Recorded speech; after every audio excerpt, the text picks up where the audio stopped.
Hey guys, welcome to अनकही मोहब्बत। तो कैसे हैं आप सब? ये तो आप कमेंट्स में बता ही दीजिए। और हम आते हैं हमारी स्टोरी पर, जिसका नाम है कॉलेज लव स्टोरी, यानी कि अदिति और तनीषा की कहानी रूह की जुबानी। इनके पिछले पार्ट में आपने सुना ही था कि तनीषा ने फूल तोड़ते वक्त गमला गिरा दिया था और जो कि टूट गया था। अदिति उस वजह से बहुत गुस्से में थी और ऐसे ही अब वो रात में डिनर करने के बाद कुछ चीज़ें सोचते हुए सो जाती हैं। नेक्स्ट डे होता है, आगे सुनते हैं। अलार्म बजने से पहले ही अदिति की आँख खुल जाती है। डेली की तरह अदिति फ्रेश होकर वर्कआउट के लिए निकलती है, पर जैसे ही दरवाज़ा खोलती है उसकी नज़र जाती है और प्लांट पर, जिसके रूट्स मिट्टी से कवर की हुई थी। रात का गुस्सा थोड़ा सा फिर से उठा, लेकिन अदिति ने एक गहरी सांस ली, खुद को शांत किया। अदिति अपने आप से कहती है, जो होना था वो हो गया, अब बस इस प्लांट को नए पॉट में लगाना है। ये सोचकर अदिति अपने वर्कआउट के लिए निकल जाती है। 1 घंटा पूरा पसीना बहाकर थक कर सेटिस्फाइड फील करके अदिति वापस अपने घर आ जाती है। अदिति घर आती है, अंदर एंटर करती है और सामने देखती है लकी लिविंग एरिया में बैठकर फ़ोन स्क्रॉल कर रहा था। अदिति कहती है, गुड मॉर्निंग भाई। लकी कहता है, गुड मॉर्निंग, वर्कआउट हो गया? अदिति कहती है, हाँ, फुल एनर्जी से। आती हूँ फ्रेश होकर, फिर ब्रेकफास्ट करते हैं। लकी कहता है, हाँ। अदिति अपने रूम में फ्रेश होने के लिए चली जाती है। 15 मिनट के बाद एक फ्रेश और रिलैक्स्ड अदिति बाहर आती है और बाहर आने के बाद जो है वो वहाँ पर बैठती है। लकी सामने ही डाइनिंग टेबल पर बैठा हुआ था, अदिति का इंतज़ार कर रहा था। अदिति जो है वो भी उसके पास जाकर बैठती है। लकी पूछता है, मूड ठीक हुआ? अदिति कहती है, हाँ भाई, अब ठीक है। लकी कहता है, अच्छा, तो आज का क्या प्लान है? अदिति कहती है, प्लान? आपने ही तो बोला था कल कॉलेज कैंसिल करने के लिए नए प्लांट्स लाने हैं और उस गिरे हुए प्लांट के लिए एक नया गमला भी। तो लकी कहता है, हाँ सही है, बोला तो था मैंने। अदिति कहती है, वैसे भाई आपको कैसा लग रहा है शादी का नाम सुनकर? लकी अदिति के हाथ पर हल्का सा मारता है और बोलता है, शादी तो ठीक है, बस उससे हो जाए जिससे मुझे करनी है। अदिति जोर से हंसती है और कहती है, हाँ भाई, हो जाएगी, देखना आप, सब हो जाएगा। दोनों हंसते हंसते बातों बातों में पता भी नहीं चलता कि कब ब्रेकफास्ट कर लेते हैं। अब जो लकी है वो कहता है, चलो फिर आदि डॉन, अब मैं निकलता हूँ, तू इधर अपना ध्यान रखना। तभी जो अदिति है वो कहती है, हाँ भाई, आराम से जाना। लकी उससे कहता है, और पूरा दिन प्लांट्स में मत लगी रहना, टाइम से खाना खा लेना। अदिति कहती है, हाँ भाई, हाँ। और लकी भी कॉलेज के लिए निकल जाता है। उधर तनीषा जो है वो घर में अपने आराम से लेटी हुई थी। घर में हल्की हल्की हलचल हो रही थी और नीचे से किसी के बात करने की हल्की सी आवाज़ सुनाई दे रही थी, मगर तनीषा वो तो अपनी दुनिया में मस्त सो रही थी। अचानक तनीषा के रूम का डोर खुलता है और एक तेज आवाज़ तनीषा की नींद को तोड़ देती है। अब तनीषा की मॉम जो है वो ब्लैंकेट एकदम से हटाते हुए कहती है, तनीषा, तुझे कॉलेज नहीं जाना क्या? तनीषा जो अब तक सपनों की दुनिया में खोई हुई थी, एकदम से होश में आती है। आंख आधी खुली आधी बंद, मुंह पर इरिटेशन, और कहती है, नहीं माँ, आज नहीं जाना। तभी उसकी माँ कहती है, क्यों? ब्रेक तो सिर्फ कल का था ना, आज क्यों नहीं जाना है? तनीषा दिमाग तेज चलाती है और एक मस्त सा बहाना बना देती है और कहती है, माँ, वो क्या है ना माँ, आज सिर्फ एक ही लेक्चर है और वो भी कुछ स्पेशल नहीं है, अटेंडेंस भी नहीं लग रही, तो क्या ही फ़ायदा जाने का।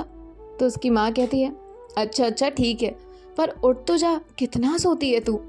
तनीषा कहती है, हाँ माँ, उठ रही हूँ। अब जो उसकी माँ है वो कहती है, हाँ, और जल्दी नीचे आ जा, ब्रेकफास्ट करते हैं। तनीषा कहती है, हाँ माँ, बस आती हूँ। तनीषा की माँ चली जाती है और तनीषा एक डीप ब्रेथ लेती है और चली जाती है फ्रेश होने के लिए। तनीषा नीचे आती है। नीचे डाइनिंग टेबल पर तनीषा के पापा ऑलरेडी ऑफिस जाने के लिए ब्रेकफास्ट कर रहे थे। तनीषा चुपचाप जाकर उनके पास वाली चेयर को खींचती है और वहीं पर बैठ जाती है। उसके पापा एक नज़र तनीषा को देखते हैं और बोलते हैं, आज कॉलेज नहीं जाना? तनीषा 1 सेकंड के लिए रुकती है, लेकिन फिर अपना वही एक्सपर्ट लेवल एक्सक्यूज़ फिर बोल देती है, सेम कॉन्फिडेंस के साथ। तनीषा कहती है, एक ही लेक्चर है पापा और अटेंडेंस भी कंपलसरी नहीं है, जाके क्या करना? तो उसके पापा कहते हैं अच्छा ठीक है। तनीषा अपनी प्लेट उठाती है, रिलैक्स्ड फील करते हुए ब्रेकफास्ट स्टार्ट करती है। वहीं दूसरी तरफ अदिति खुद से बोलती है अब एक काम करते हैं, पहले थोड़ा पढ़ लूँ ताकि रिग्रेट ना हो क्लासेस का। अदिति सीधा अपने रूम में ही अपने स्टडी टेबल पर जाकर बैठ जाती है। धीरे धीरे समय गुजरने लगता है। 1 घंटा, फिर 2 घंटा और फिर 3 घंटे। अदिति बिना किसी डिस्ट्रैक्शन के सिर्फ पढ़ाई में बिजी होती है। बीच बीच में थोड़ा नोट्स लिखना, अंडरलाइन करना और कुछ इंपॉर्टेंट पॉइंट्स रिवाइज करना। अब अदिति एक बार फाइनल रिवीजन करती है और एक गहरी सांस के साथ अपनी बुक्स क्लोज कर देती है। अदिति हल्की सी स्माइल के साथ कहती है फाइनली कंप्लीटेड। 1 सेकंड के लिए साइलेंस होता है और अदिति अपने आप से बोलती है अब वो काम करना चाहिए जिसके लिए लीव ली है। अब अदिति बिना टाइम वेस्ट किए सीधा वार्डरोब की तरफ जाती है, एक कंफर्टेबल आउटफिट निकालती है और जल्दी से चेंज कर लेती है और एक कॉन्फिडेंट लुक मिरर में देखती है। और उसके बाद जो है अदिति खुद से कहती है चलो प्लांट्स लेने चलते हैं। अदिति अपनी बाइक की कीज उठाती है, शूज़ पहनती है और निकल जाती है अपनी बाइक लेकर सीधा नर्सरी की तरफ। अब थोड़ी देर में अदिति पहुंच जाती है नर्सरी के अंदर कदम रखते ही एक फ्रेश स्मेल अदिति को फील होती है। मिट्टी की खुशबू और पौधों की फ्रेश वाइब और एक सुकून भरी शांति। अदिति का मन अंदर से बोलता है यहाँ आकर हमेशा अच्छा लगता है। नर्सरी का ओनर जो अदिति को काफ़ी अच्छी तरह से जानता होता है, जैसे ही अदिति को आते देखता है एक बड़ी सी स्माइल के साथ आगे बढ़ता है। ओनर अंकल कहते हैं अरे बेटा आओ आओ, कैसी हो? अदिति रिस्पेक्टफुली कहती है नमस्ते अंकल, बस बढ़िया हूँ, आप कैसे हो? ओनर अंकल कहते हैं बस बेटा सब ठीक, आज कैसे याद किया? अदिति उन्हें देखती है और कहती है अंकल एक अच्छा सा गमला चाहिए और साथ में कुछ नए प्लांट्स भी लेने हैं। ओनर अंकल उसे कहते हैं अरे वाह बिल्कुल, चलो पहले प्लांट्स देख लेते हैं। अब अदिति उनके साथ नर्सरी के अंदर और अंदर जाने लगती है। हाँ, हर तरफ ग्रीनरी है, अलग अलग प्लांट्स, कलरफुल फ्लावर्स और एक fresh coming vibe. Owner uncle different plants के बारे में बताने लगते हैं। ओनर अंकल हाथ से प्लांट्स दिखाते हुए कहते हैं ये देखो बेटा, ये एरिका पाम है और इंडोर एयर प्योरीफायर भी है और ये स्नेक प्लांट है, इसे रखने से रूम का ऑक्सीजन लेवल अच्छा रहता है। और ये जेड प्लांट है, गुड लक के लिए ले सकते हैं। अदिति उन प्लांट्स को ध्यान से देखती है, हाथ से हल्का सा टच करती है और सोचने लगती है। अब अदिति जवाब देती है और कहती है एरिका पाम अच्छा लग रहा है और ये जेड प्लांट भी, चलो आप इन दोनों को पैक कर दो। ओनर अंकल कहते हैं बिल्कुल बेटा, अब चलो गमला देख लेते हैं। ओनर अदिति को नर्सरी के दूसरे साइड लेकर जाते हैं जहाँ अलग अलग साइज, कलर और डिज़ाइन के गमले रखे हुए होते हैं। ओनर अंकल कहते हैं ये देखो बेटा, ये सिंपल मिट्टी के पॉट्स हैं और ये डिज़ाइनर वाले हैं, जो ज़्यादा सुंदर लगते हैं वो तुम खरीद लो। अदिति अपनी आंखों से पॉट्स को अच्छे से स्कैन करती है। एक मीडियम साइज का हल्का टेक्सचर डिज़ाइन वाला पॉट अदिति को अट्रैक्ट करता है। अदिति अपनी फिंगर से पॉइंट करते हुए कहती है अंकल ये वाला दिखाइए सर। ओनर अंकल कहते हैं बेटा चॉइस तो आपकी हमेशा बेस्ट होती है। अंकल गमला उठाकर उन्हें दे देते हैं। अदिति उसको चेक करती है, साइज परफेक्ट है, कलर भी अच्छा है। अदिति कहती है बस अंकल ये परफेक्ट है, इसको भी पैक कर दीजिए। अब अदिति को नर्सरी में काफ़ी टाइम हो चुका था, पर उसको यहाँ आकर हमेशा अच्छा लगता है, एक सुकून मिलता है। प्लांट्स और गमला फाइनल होने के बाद वो बिलिंग काउंटर की तरफ बढ़ती है। 1 सेकेंड, मैं स्टोरी तो कंटिन्यू करूँगी, मुझे 1 मिनट दे दीजिए आपका। मेरे माइंड में बात क्लिक की तो मैं कहना चाहती हूँ, देखो जो प्लांट टूटा था, जो ब्रेक हुआ था, तो अदिति ने कहा था कि इसे ग्रो होने में बहुत टाइम लगता है, यानी कि इट टेक टाइम्स, ओके। और उसने बहुत मेहनत की थी उस प्लांट में। और दूसरा, अगर वो टूट गया था, उसका जो पॉट था वो टूट गया था, तो अदिति ने क्या उसे जाने दिया, फेंक दिया क्या? नहीं ना, वो उसके लिए दूसरा पॉट लेकर जा रही है, उसे अच्छे से फिर से डीप रूट करेगी, उसकी केयर करेगी, उसका ध्यान रखेगी, जबकि पता है वो प्लांट इतनी जल्दी हील नहीं करेगा, लेकिन फिर भी वो प्रॉपर ध्यान रखेगी। अगर हम एक प्लांट की इतनी केयर कर सकते हैं, then we are human being. आप लोग अपनी केयर क्यों नहीं कर सकते? मान लेते हैं कि आपको ओनली 1 टाइम लव होता है, I agree, then why you don't care about yourself? आप भी प्लांट का पॉट चेंज कर सकते हैं, उसकी रूट्स को थोड़ा हील कर सकते हैं, मजबूत कर सकते हैं, एक बार फिर से ध्यान दे सकते हैं, अच्छी चीज़ों के लिए कर सकते हैं एफर्ट्स यार, कर लो। मतलब मेरे माइंड में आया इससे एग्जाम्पल तो मैंने दे दिया। नाउ हम स्टोरी की तरफ आगे बढ़ते हैं, और जिसे ज्ञान की बातें ना पसंद हो वो स्किप कर दिया करें। उधर तनीषा जो है वो चिल मोड में बैठी होती है, फ़ोन स्क्रॉल कर रही होती है, चेहरे पर एक सुकून भरी स्माइल, और बस वो सोच रही होती है क्या मस्त दिन है आज। तभी उसकी माँ उसे तेज आवाज़ में कहती है, तनीषा इधर आओ जरा। तनीषा एकदम फ़ोन साइड रखती है और धीरे धीरे चलते हुए अपनी माँ के पास जाती है और कहती है, हाँ माँ क्या हुआ। तभी उसकी माँ कहती है, ये जो घर के बाहर का स्टोर रूम है ना, इसमें पुराना सामान बिखरा पड़ा है, तू एक काम कर, सारा सही से अरेंज कर दे। तनीषा हल्का सा शॉकिंग वे में कहती है, क्या माँ, ये तो पूरे दिन का काम है। तभी उसकी माँ कहती है, हाँ तो कॉलेज कैंसिल करके घर पे बैठेंगे तो थोड़ा काम तो करना पड़ेगा ना। तनीषा आलस से स्टोर रूम की तरफ देखती है, पर कोई ऑप्शन नहीं था, तो वो धीरे धीरे काम करना शुरू करती है। पहले पुरानी चीज़ों को एक साइड रखती है। तनीषा लगी हुई है अपने काम पर, सब कर रही है, कभी इधर कभी उधर, कभी इधर चल रही है तो कभी वहाँ जा रही है। हाँ, धीरे धीरे क्लीनिंग खत्म हो रही है। तभी पीछे से उसे आवाज़ आती है, हो गया सारा काम। तनीषा उन्हें जवाब देती है, बस माँ हो रहा है, थोड़ा और टाइम दो। तभी उसकी माँ कहती है, जल्दी करो नहीं तो दूसरा काम भी दे दूंगी। तनीषा उन्हें देखती है और कहती है, माँ कर रही हो ना, आप जाओ मैं कर लूँगी। माँ भी उसकी बाहर चली जाती है। तनीषा भी लगी हुई है अपने काम करने के लिए। इधर अदिति नर्सरी से निकल रही होती है। अदिति ने ओनर अंकल से कहा, अंकल ये कल या फिर आज शाम में ले जाएंगे भाई के साथ, अभी हेल्प के लिए कोई नहीं है ना। तभी अंकल कहते हैं, हाँ ठीक है। अदिति अपने प्लांट्स को बाइक के फ्रंट में केयरफुली सेट करके निकल जाती है और अदिति आने लगती है अपने घर की तरफ। वहीं दूसरी तरफ तनीषा अपना काम खत्म कर चुकी थी और स्टोर रूम से बाहर निकल रही होती है। तनीषा बस अपनी छोटी छोटी चीज़ें सेटल कर रही होती है। तभी एक तेज आवाज़ आती है, स्क्रैच की, एक बाइक की स्किड करने की, जो रोड से सीधा उसके घर के सामने सुनाई देती है। तनीषा एकदम से अलर्ट हो जाती है। उसके दिल में एक अजीब सी घबराहट होती है। बिना सोचे समझे वो तेज़ी से भागती है रोड की तरफ। जैसे ही तनीषा पहुंचती है, तनीषा शॉक्ड हो जाती है। सामने अदिति रोड पर गिरी हुई होती है। अदिति की बाइक उसके पैर के ऊपर होती है और प्लांट्स भी नीचे गिरे हुए होते हैं। अदिति थोड़ा दर्द में होती है और अपना हेलमेट उतार रही होती है। तभी तनीषा बोलती है, अरे शिट, क्या हुआ, ठीक हो? अदिति थोड़ा पेन में ऊपर की तरफ देखती है। तनीषा की तरफ देखती है तो एक हैवी साई के साथ कहती है, पहले हेल्प करो बाइक साइड करने में।